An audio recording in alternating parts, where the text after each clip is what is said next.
My name is Charlie Cook, and I drive a lot. I like to talk to people while I'm driving, so I interview people in my car while I'm driving. Welcome to Riding Shotgun with Charlie.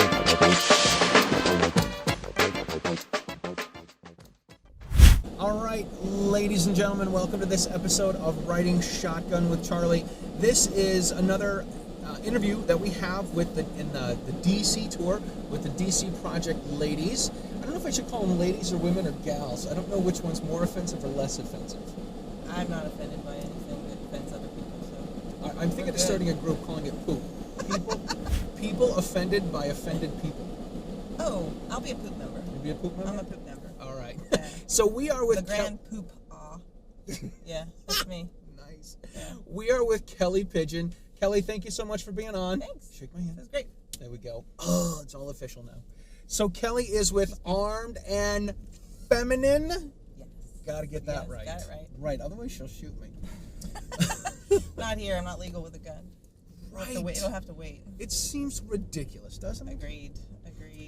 But anyway, so we're here with Kelly from Armed and Feminine. She has a kick-ass social media presence is probably a good way to put it, right? You put out a lot of informative videos.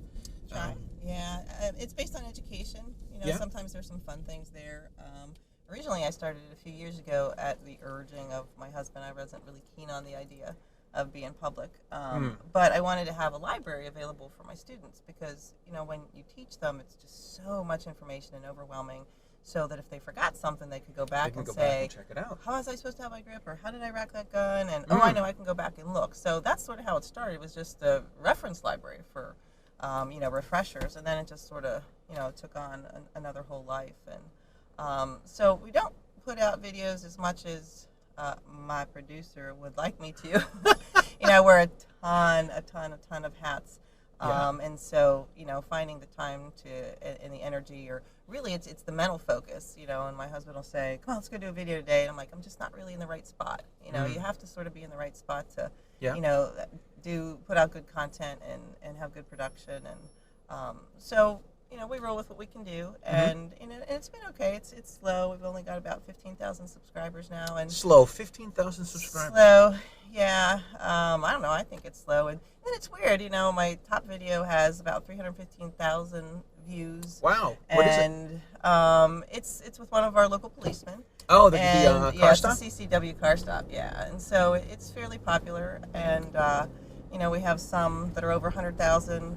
Choosing a gun for the little lady is a big one. We did one with Lori, carrying a gun chambered or not, where we time ourselves, shooting from a chambered gun or an unchambered gun, which was actually pretty cool.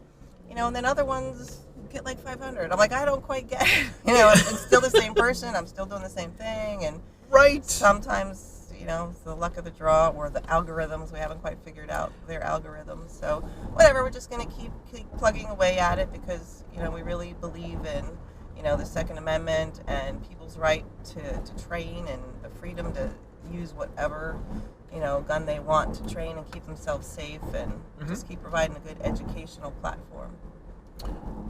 Very cool. How did you get into gun stuff? All right, which way do you think we should go? Pick a 95, 2, 3, 4. Let's go to this one. 4 lanes across. 4 lanes across. I'm wearing a seatbelt, thank God.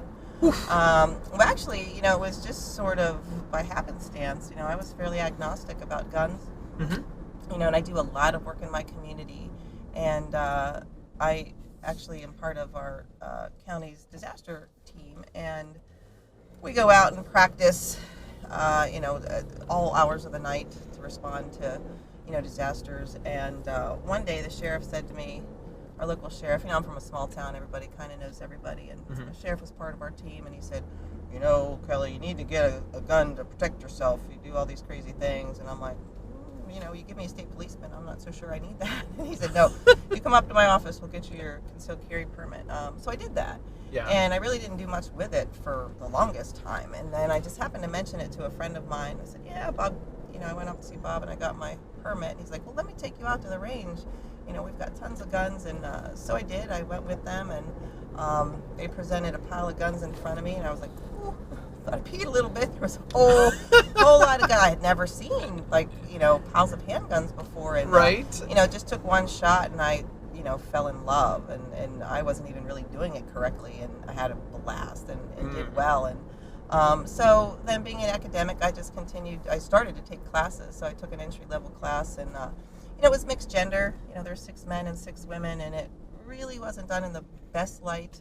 Every time a woman asked a question, the guys sort of like rolled their eyes, and and so women were intimidated. In that platform, it really didn't sit well with me. And I had a malfunction, and a guy came over and he cleared it for me and handed it back to me. And I'm like, no, teach me to do these things. Don't do these things for me. If it happened once, it'll happen again. Yes, How do I do this it. when You're I'm not at going the to be range? with me, man. So. So I just kept studying. I got a private trainer and had him, I took several classes with him and trainings and just sort of went as far as I could go. And so I found, through the Well-Armed Woman, Carrie Lightfoot, training. It said, become a certified female fire instructor. I'm like, awesome, let's do that. So I went over to Phoenix, and that's where I met Lori and Susan and some other good friends now, and spent 5 days in the desert and studied and got my certifications and came back just on top of the world because I just felt so great about it. And I thought, I just want to share this with any woman who wants to do this, because it's such a great feeling, that you can take care of yourself. And if you can master shooting the gun, you could pretty much master a lot of things in your life. Not to get upset, but to have the confidence that it gives you. And that's really what it is, that the tool of the gun gives you the confidence in other areas of your life. So I started Armed and Feminine, and it took about 2 months to really catch on. And then our local newspaper did an article on, this women's gun training, because everybody was talking about it on social media who had gone. Yeah. They're like, this was so cool, this was so fun, I learned how to do this, and then it just sort of blew up. And Cool. So this is our 5th season. We only train in the good weather because we're outside. And and we're encroaching on 1,000 students already, which is remarkable. We've had people come from out of state. I've had them as far as Kansas City, Holy moly. Indianapolis, I know, West Virginia, Ohio, all over the state of Pennsylvania, Massachusetts. And they come because it's an all-female environment. They just feel comfortable in that environment. And having the female brain, I can teach the way the female brain receives things. Yeah. And not that there aren't good male teachers, because absolutely not. I've had many of them, and they're awesome, really great. But a lot of women just really relate better in that all-female environment. So that's really the attraction. So we do everything from beginner to advanced, concealed carry, home defense, and I have other certifications through USCCA and ICE training, the Pincus's system. Yeah. So I sort of mix and match a whole lot of those to meet the demand of whatever people want. Need. And what do you need to get a license in Pennsylvania? You need $20 and a clean record. $20 and a clean record. It's almost too easy. I ask that question to my students, and I'll say, how many of you have your permit? And they raise their hand, and I'll say, how hard was the test, or how many questions did you miss? And they give me this look, and I'm like, did they give you a catalog of all the laws you need to learn? And they're like, I don't know what you're talking about. I said, exactly. It's too easy. Pennsylvania is a shall issue state. Yeah. And there is 0 training requirement whatsoever to get your concealed carry license. So if you've got a clear background and $20, it's yours. Yeah. A little bit scary, because I've talked to some women, and they're like, I'll say, do you want to come out for some classes? They're like, oh no, I have my permit. Well, having your permit does not mean you know how to safely handle a firearm. Yeah. And I don't want people to get that false sort of confidence that, I got a permit, I know how to shoot a gun. I know what I'm doing. Yeah, you don't. Right. So, having a permit does not mean, having a driver's license doesn't mean you know how to drive a car. Yeah, exactly. Just and some people have to give those up. Just right. saying. You can still have a license and break the laws. Right. Yeah. Right. So, well, there you go. Breaking the law. How many people drive without a valid driver's license? Same thing with guns. Like, you can put all of that gun control in, but people who aren't allowed to have them will still get them. Right. People will drive without driver's licenses who aren't allowed. I see it on cops all the time. All the time. Cops. People ask me about, maybe carrying in a place that I shouldn't carry, or possession of something that you're not supposed to have, especially in Massachusetts. And I say, listen, I'm like everybody else. I do 85 on the turnpike. It's speed limit 65. I do 80, 85 just like everybody else. So we all break the laws, but that's one of the things that, driving is one of those laws that we're like, okay, well, I'll break the laws. Even if I get caught, I get a ticket, I pay the ticket, I keep doing 80. Well, you also need to maintain a flow of traffic. That could actually be a public hazard. If all the traffic is going 80 and you're doing 65, you're causing the problem. Yeah, so, that could be a problem. I hate to say peer pressure, but, you've got to maintain the flow of traffic to ensure safety. So some of that in terms of firearm laws, like, I'm not going to break the law. If it's not legal to carry somewhere, I'm not breaking that law.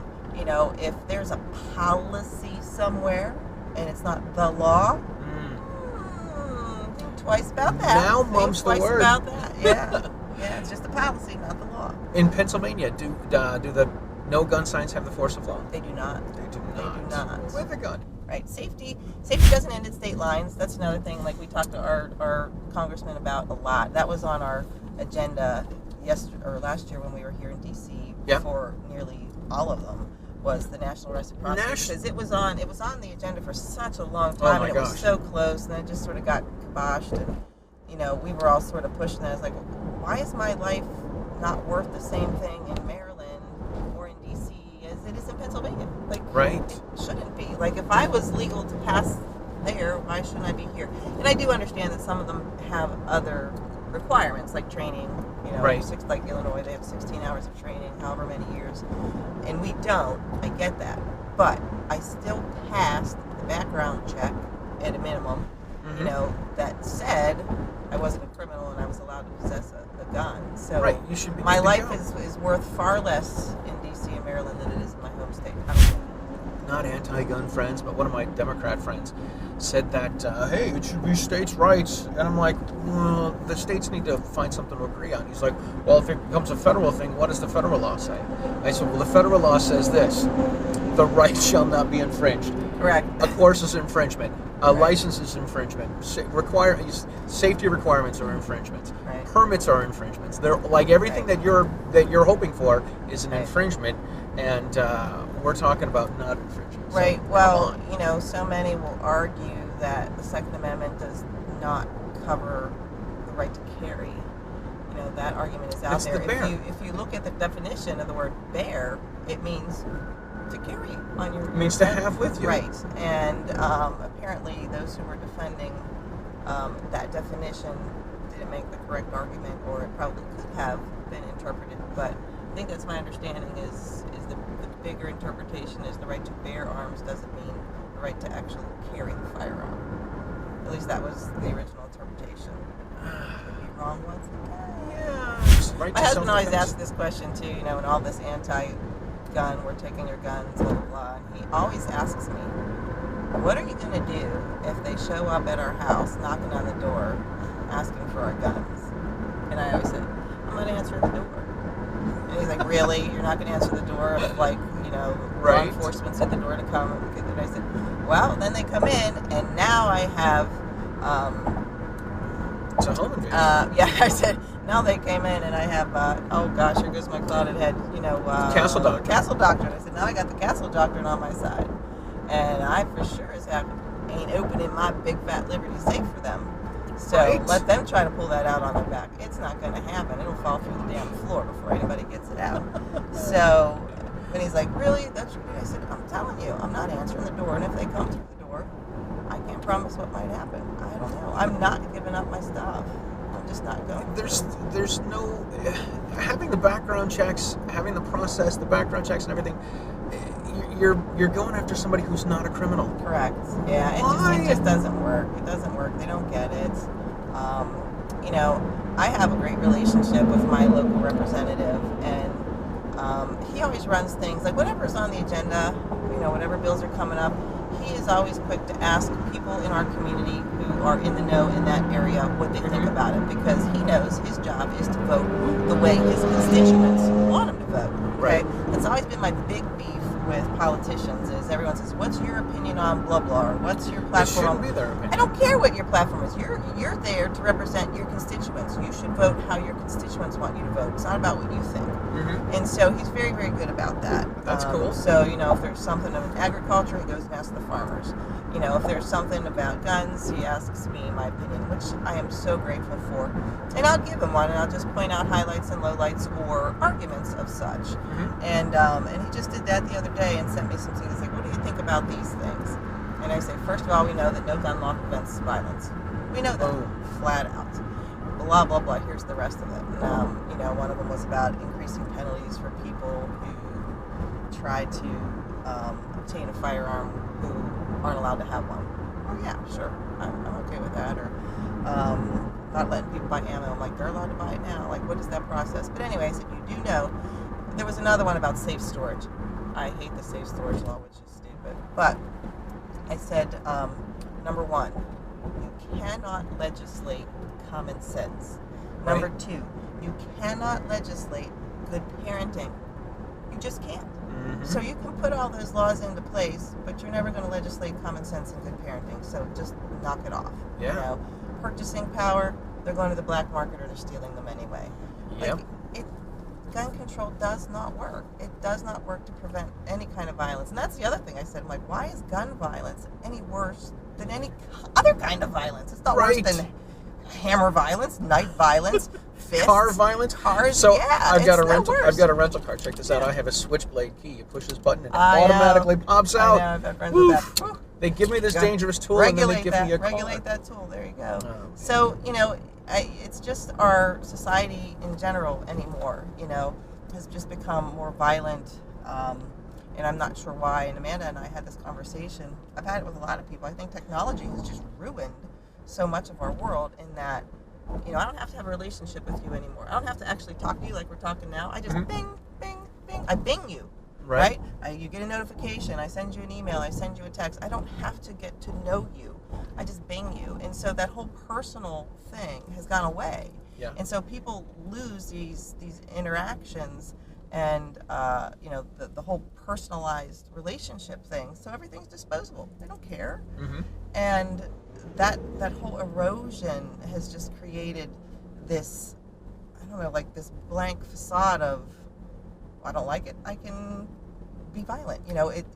People don't actually feel like, how am I going to feel? Because they don't feel anymore, because they don't have all of these relationships.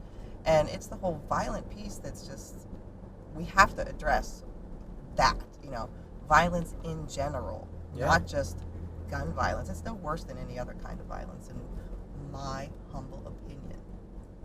For the record. Just Right? for the record. Yeah, for the record. Other than that, she has no strong feelings. None.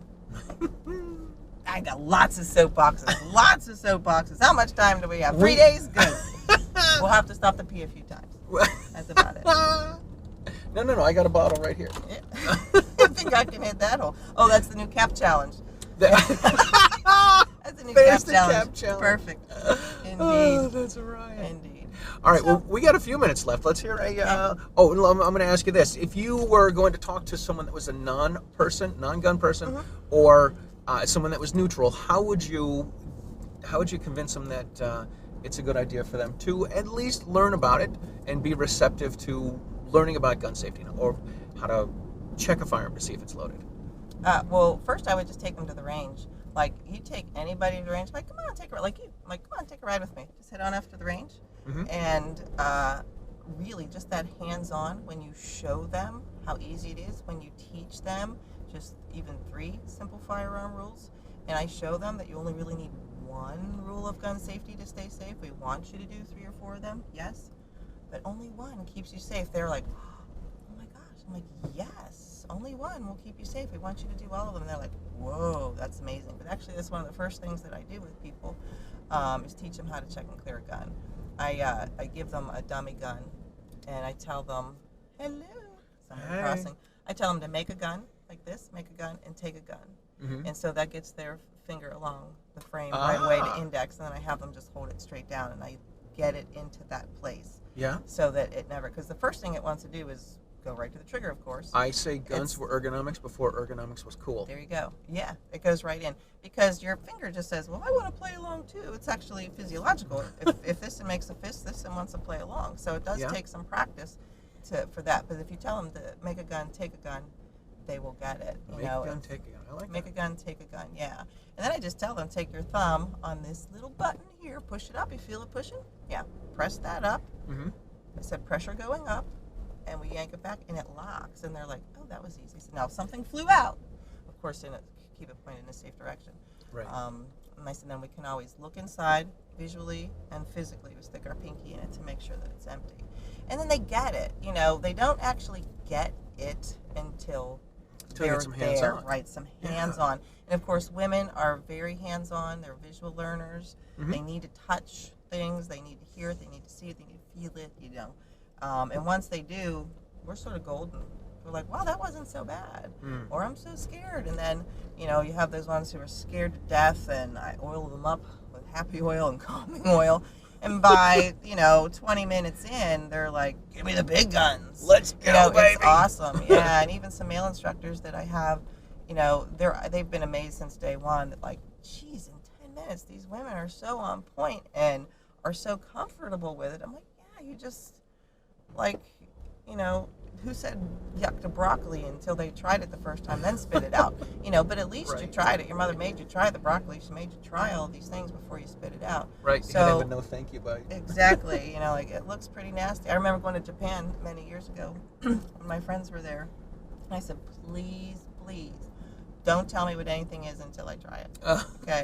Because you didn't want that mental image. Right. And so when we talk about guns, sort of the same thing, this image, the images that are put out, through media and bad things. We never hear the good things. They're Yeah. getting this mental image of the bad taste of broccoli or something before they even try it. Mm-hmm. And it's, I hate to use the word fair, but it's sort of unfair. So, whatever. Very cool. Very cool. So All right. We are almost where we need to be. We're going to drop you off so you can continue your DC extravaganza. Yes. How can people find all of your Armed and Feminine? Gosh, all of the forums. I really just started getting into Instagram a few months ago. So we're on Instagram, Armed and Feminine. You'll see my photo there. We have a pretty lively Facebook page, Armed and Feminine LLC. Yeah. We've got about 7,000 followers on it, and Wow. it's pretty active as well. Mhm. We have a Twitter account, and armedandfeminine.com is our website. So we're sort of And the everywhere. YouTube channel? And our YouTube channel, of course. Very Same cool. thing, Armed and Feminine. Feminine. See how that branding It's- thing happens? Works on everything. Right. This is true. All right. Awesome. Are we at this road or the next road? It's I don't not know. this We're on a road. little island and we're lost. That's the parking garage, so we gotta There's the kind of go garage. left. All right. Well, then The I'll other, have to- your other left. Charlie. This is what I've been instituting for 3.5 or 4.5 years. It's your left, your real left. Your other left. That's No, what I no, no, was- other left, because then inevitably someone will say, oh, no, I'll get that too. Someone will say, I only have one left. And I said, well, when I say your left, you use your right hand. I say your other left, that's the one that I'm talking about. Now, some rocket surgeon will say, if you take your left hand and you stick out your pointer finger and your thumb, you make an L. And I say way, this, right? if you take your left hand, it's your left hand. Shouldn't have to tell you twice. It happens. Well, thanks for the ride, man. Hey, thank Pretty you so cool. much for joining us, Kelly. Check out Armed and Feminine on all the stuff that she listed. We're going to put some links below it. Yeah. Check out the Riding Shotgun on YouTube. Share it and post it and share it with all your people. Riding Shotgun on YouTube, on Facebook, on iHeartRadio, Spotify, Apple Podcasts, and don't forget to check out. That's a lot. I know, right? It tickles my Holy ADD. moly. I have an oil for that, too. I have an oil for everything. Check out the Self-Defense Radio Network, sdrn.us, all of your Pro Freedom podcasts at one place. Kelly, thank you for being on the Thanks, show. Charlie. This was great. I'm glad we finally got to fun. meet. Now, I'm going to put a link to this because I saw you make some video where you were trying to play the trumpet and trying to shoot at the same time, and then you ended up shooting the trumpet. This is what the video looks like. Yeah, a little bit. And actually, that trumpet belongs to my brother-in-law when he was in the 4th grade. And so now he's 58 years old, so he wanted it back in pristine condition. He didn't give it to you in close. pristine condition. It's It sounds to me like there's something Yeah. stuck in the trumpet when you Yeah. ladies play it. I actually played a whole lot more than the video allowed, and so that was just a warm up. Just it get was warmed a up. warm-up, You gotta warm up. My dog didn't like it so much. I you love see when my the dog dog? Yeah. pops his head in the front. That I don't She know if can you- listen to gunfire. We've had her out on the range since she was a puppy, so she would get used to what gunfire sounded like and not be afraid of it. And she's not at all afraid of gunfire. Blow the trumpet, hates it, runs away. Yeah. That's Awesome. too funny. Awesome. All right, well, listen, we will check you guys out next time. Thank you so much. There you go. All right.